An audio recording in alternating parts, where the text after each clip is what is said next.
Hello, and welcome to the Kaidankai, where we read a story about the supernatural every week. I'm your host, Linda Gould, and I'm so happy to present today's story, The Ammuntadore by Paredes. Have you ever woken from a dream paralyzed? You can be fully conscious, aware of all around you, the sights, the sounds, even smells. But no amount of willpower can get your limbs to respond to your brain's commands. Well, if you've experienced this, you have been a victim of a sleep demon. In Sardinia, it's called the Ammuntadore, and this evil little creature will not only paralyze you, it's the cause of the nightmare that you woke up from. The little brat demon sits on your chest as you sleep, feeding off your fears, then prevents you from fighting back when you wake up. It's enough to turn even the most mild-mannered person into a revenge-seeking demon themselves. Why? Why would such creatures exist? Well, Paredes has an idea and offers an interesting story about when it all goes wrong. Paredes is a horror, fantasy, and speculative writer. When not crafting strange tales like Headhunter, his debut novel featuring a 10-foot-tall praying mantis, he's tinkering with old typewriters or using pencils and brushes and ink to bring his weird creatures to life on paper. Be sure to check out his full bio in the episode description to read about his other stories and characters. Here is The Ammuntadore by Paredes. Enjoy.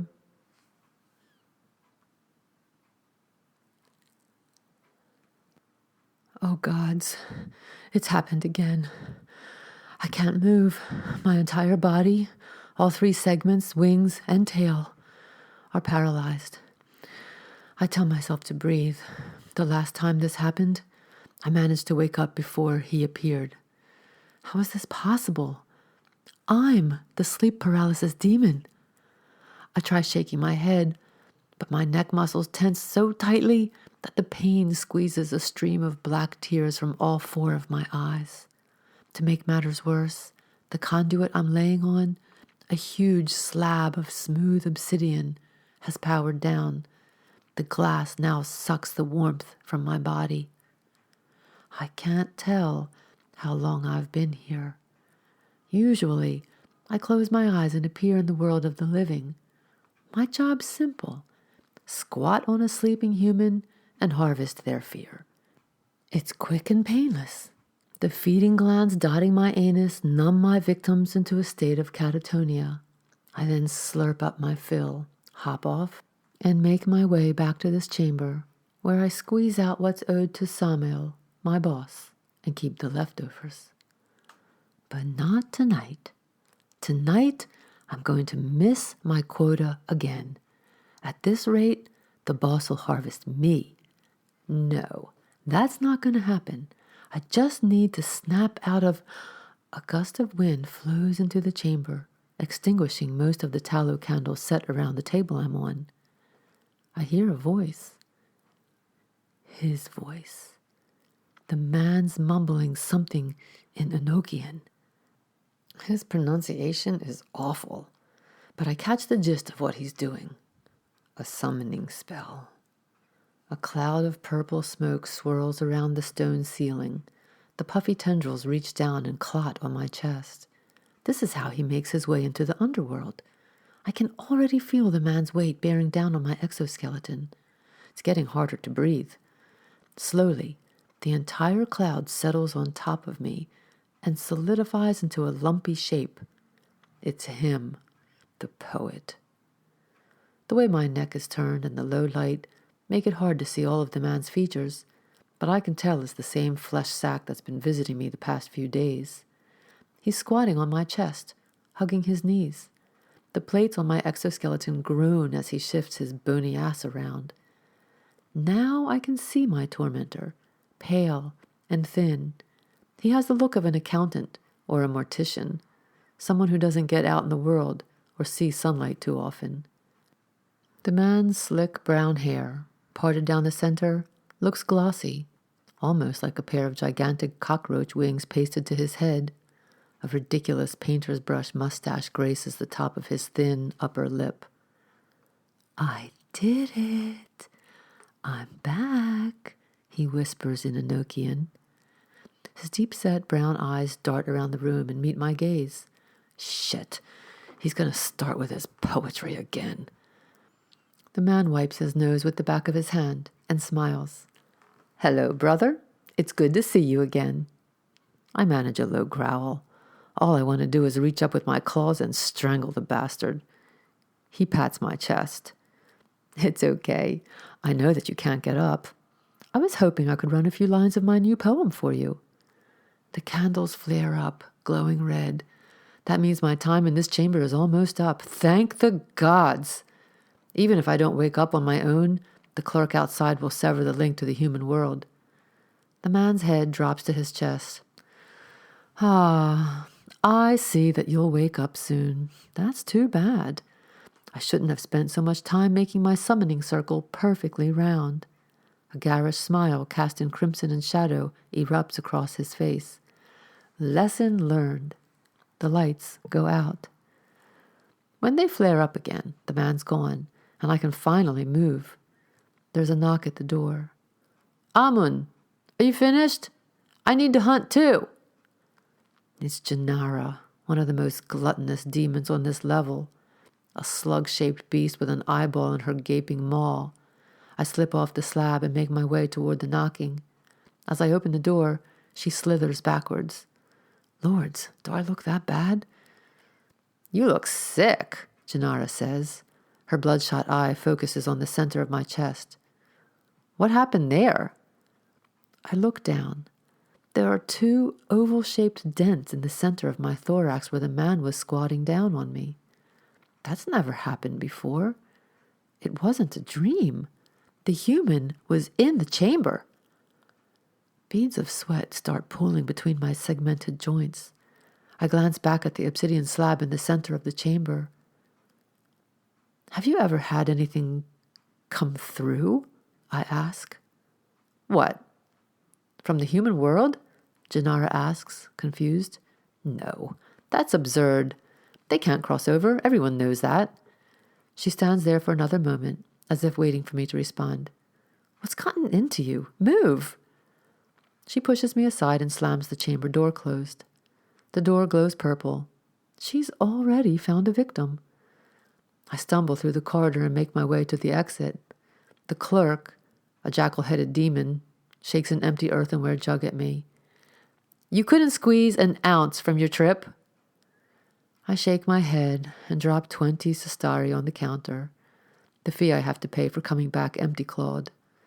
The silver coins dance across the marble surface. That's a sound I've been hearing too often. The clerk scoops up the coins with his long fingers. See you tomorrow, dreamer. Instead of going home, I make my way to the Gut, a market run by half-human hybrids, fawns, harpies, nagas, jengas, and a host of others. They make their living selling trinkets, weapons, spells, and potions from their respective homeworlds. The wisest of these beasts are the centaurs. Over the years, I've heard that their knowledge of flesh-sac anatomy and psychology is beyond compare. If I'm ever to harvest fear from a human being again, I need to find a centaur that can help me keep my tormentor from visiting me ever again. But the Gut is a labyrinth of tent stalls stretching for miles in all directions. The sound and smell of meat sizzling on a spit turns my attention. A crocodile, large enough to swallow a hippo, slowly rotates above a fire pit.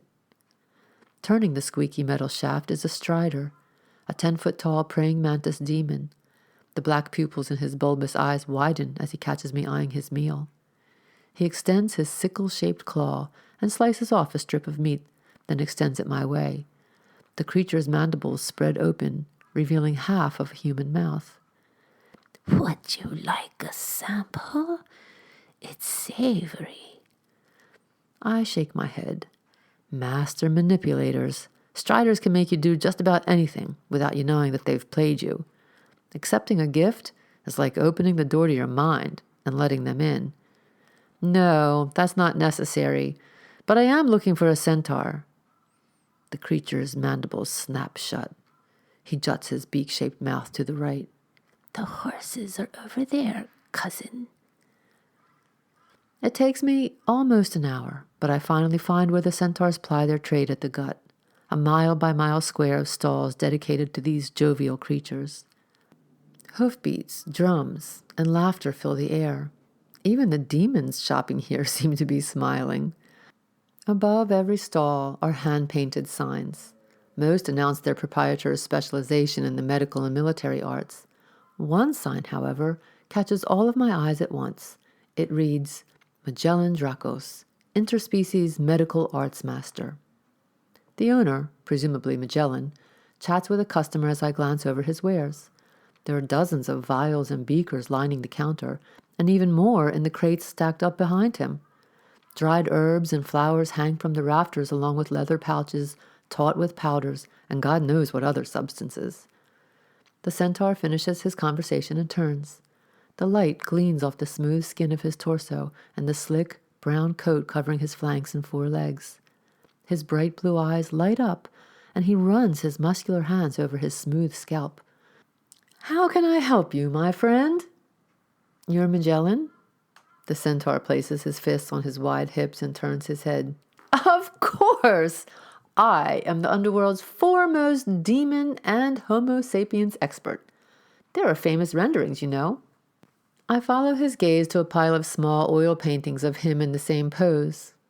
"How may I be of service?" "Ugh," I grunt. "I have a problem." Magellan lifts a pinky and wriggles it in the air. "What's the matter? Can't lift the old proboscis for the Mr. or the Mrs. like you used to?" "No, nothing like that." "Then what ails you, brother?" I rotate my head to make sure no one else is listening. "It's a human," I whisper. Magellan's eyes widen. He leans down. "Please, explain." "Every time I go on a harvest, a human, this man, appears on my chest. Every damn time!" My voice rumbles with anger. The centaur rests his hand on my shoulder. He squeezes, and a sense of calm washes over me. "Ah, I see. You have a passenger." "Is that normal? There's a term for this? Does that mean it happens a lot?" I stammer. "No, but there are a few humans out there dabbling with powers that they don't understand. Occultists, I believe is what they're called. Every once in a while, they make it down here. It's rare, but it does happen." The centaur chuckled. "But I've never heard of a sleep paralysis demon with his own demon. It's not funny. This is serious. If I don't meet my quotas this month..." "Ah, your boss, Samuel," Magellan says, nodding his head. His tone softens. "Yes, I understand. Even we know that your kind work for a very, very serious entity." He reaches for a basket on the top of the stall and hands me a small vial filled with blue goo. The liquid writhes within the glass and pushes at the cork as if alive. "Smear that on your chest before you use the chamber conduit. It'll prevent the human from crossing over. But make sure you use every drop." "You're sure it'll work?" "Yes, trust me." "How much then?" Magellan strokes his long, braided beard. "For you, my friend, 100 sestari." That's all the money I have left.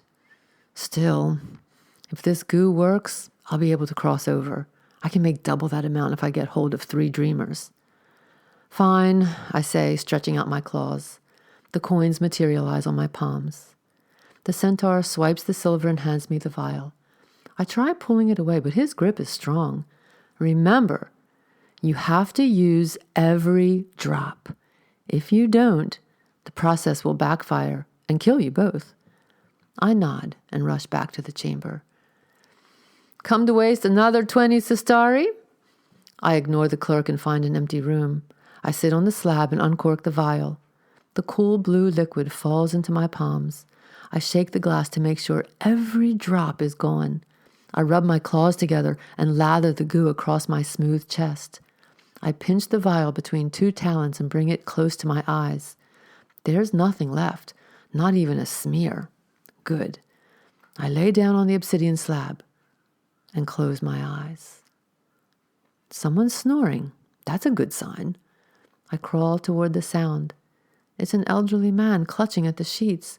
I'm so happy that I want to shout. The goo's done its job. Now, all I have to do is straddle the man and start sucking out the fear. The bed's creaky, but I don't give the geezer enough time to react. My glands are doing their job already. His head lolls back into the pillow, and his chest rises and falls beneath me. Something's wrong, though. Nothing's coming out from the man. I look over, and his head snaps back up. Lords! I'm staring at my own slack-jawed face. This isn't real. This is a nightmare! The room spins, and I'm back in the chamber. I can't move. My tormentor is squatting on my chest again. There's a wild look on his face. He shimmies his rump in a semicircle. The goo squelches between us. Oh, this feels different. This feels good, he growls. His eyes roll back into their sockets. Magellan's warning echoes in my head. Remember, you have to use every drop. If you don't, the process will backfire and kill you both. Well, that's a strange tingling sensation oozing into my body. Then I hear a crack as the man presses his ass down hard on my chest. I yelp as the blue goo dribbles into the wound. The liquid's immediately vacuumed out as the man squeezes his knees together. Oh, gods! He's sucking my insides out! I'm being emptied! I can hear my blood and guts rush into the man. The poet's body expands like a balloon. The skin around his now bulbous forehead is so transparent that I can see swirls of black fluid dancing behind the taut pink flesh. Just as he's about to pop, something strange happens. The man's body starts turning into stone. He looks like a hunchbacked gargoyle, and he's just as heavy. The weight is unbearable. For a moment, the man's eyes glow red and then go out. My exoskeleton cracks and squeals as the stone figure sinks into my chest and severs me in half. The top half of my body lands on the floor with a hollow thud. Magellan's glass vial rolls into view. The last thing I see before everything goes dark is a tiny drop of blue goo clinging to the underside of the cork. Damn centaurs. Didn't you just love that story? What a bunch of twists and turns. I love it when I don't have a clue where a story is going, when I'm surprised, and yet it all hung together so nicely. I suspected there was going to be a drop of blue goo left over, but I had no idea how it was going to manifest. And I really enjoyed how these disparate characters moved the story forward. It was really fun.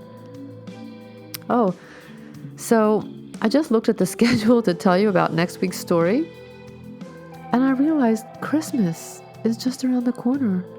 Next week's episode is the Christmas episode. Man, I don't know where this month went.